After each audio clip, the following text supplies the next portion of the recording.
Good morning, everyone. Welcome to today's Facebook Live, where we are talking about confidence and self-belief. For those that are tuning in live, hit live below. If you're listening to the replay, we'd love for you to just type replay below. That way I know you've checked it out. Of course, if you've got questions, comments, please pop them below. We often circle back Wednesday afternoon, evening, just to see your comments and respond to your questions. So we'd love to do that as well. And of course, if you know of anyone who could benefit from this conversation around self-belief and confidence, and from what we know, Fee, it's this is the big one, right? This is the kicker. In fact, I think this conversation around self-belief and confidence and language could almost be interchanged. So let's dive on in. Yes, it's fascinating, how we get caught in the language of it, and we don't necessarily dig to see what's going on, to understand what's actually happening for us. And sometimes it's easy to go, well, so what might be occurring in my life that is standing in my way of doing what I would love to do? And I think sometimes that'll manifest as, you might think about you might have a great idea, you might have a goal, you might have something you'd really love to achieve. But you almost shy away from it. Like it's like the idea comes, but you feel like, oh gosh, that's too big, or I don't have whatever it takes to do that, or you start to second guess yourself almost as soon as you had the idea or you had the thought about where you'd like to go. It can be simple things too, right? It can be things where you'd love to offer your opinion, or you'd love to contribute something, or you'd love to say something that maybe is a little bit provocative because you know that you've got a good idea, but it just feels risky or not as though there might be something that happens that would be dangerous to you almost if you were to do that, to actually share something important to you. There's lots of ways in which we come up against this piece about how our self-belief or a lack of self-belief might be undermining what's going on.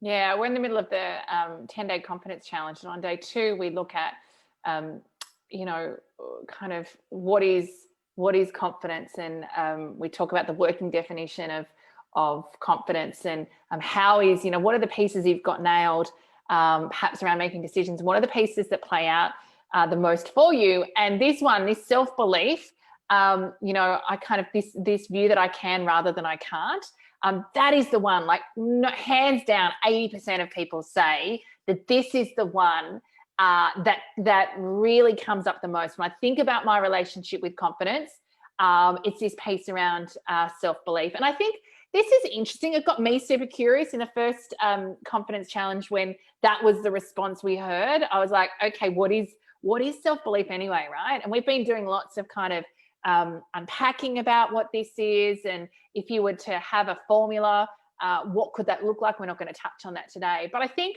one of the key pieces that's going on here is it's about trusting myself. It's do I have what I need? Am I a credible authority? If I get it wrong, will I be okay? And I think all of these things start to play out, and that kind of leads you to that next conversation of, okay, well, if self-belief is all about trusting myself, well, how do I even trust myself anyway?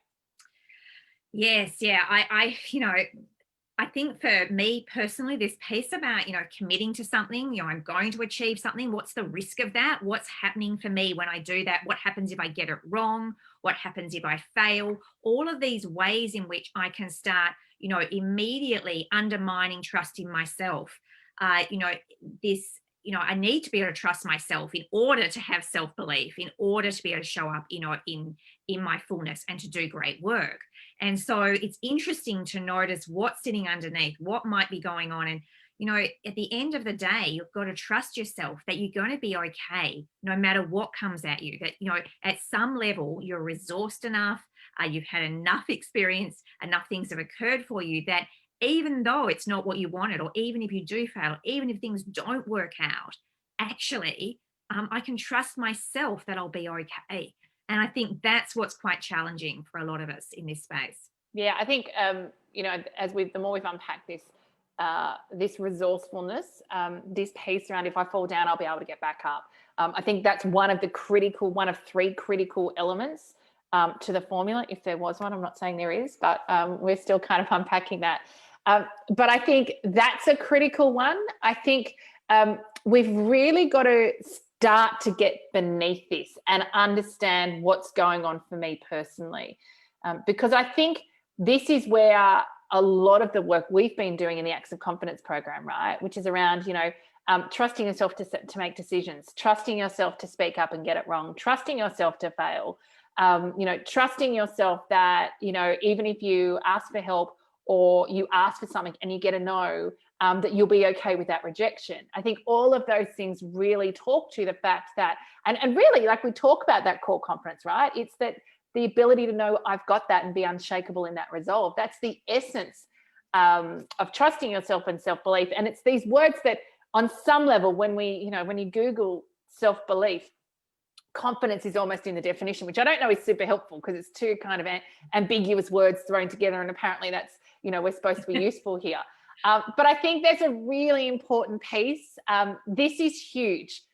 This is huge for, in our experience, many women in terms of how it's showing up, how it's influencing the decisions they're making, the actions they're taking. When we think about what this complex relationship with our own self-belief and trust, how is that impacting, or what is that costing us? I think it's huge.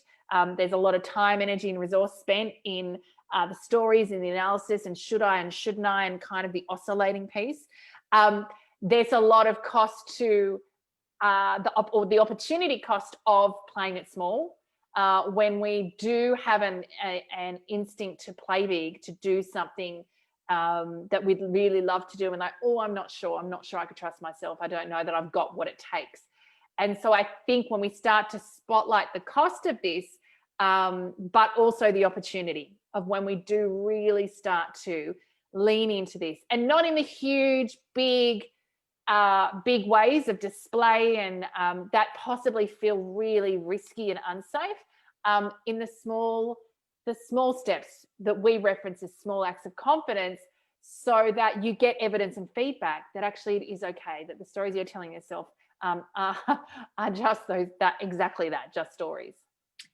Yeah, this is where, we really start to come face to face with the things that can feel really challenging and it's very often holding us back. But they can just be stories. They can just be things that we've almost made up in our head, probably to try and keep ourselves safe.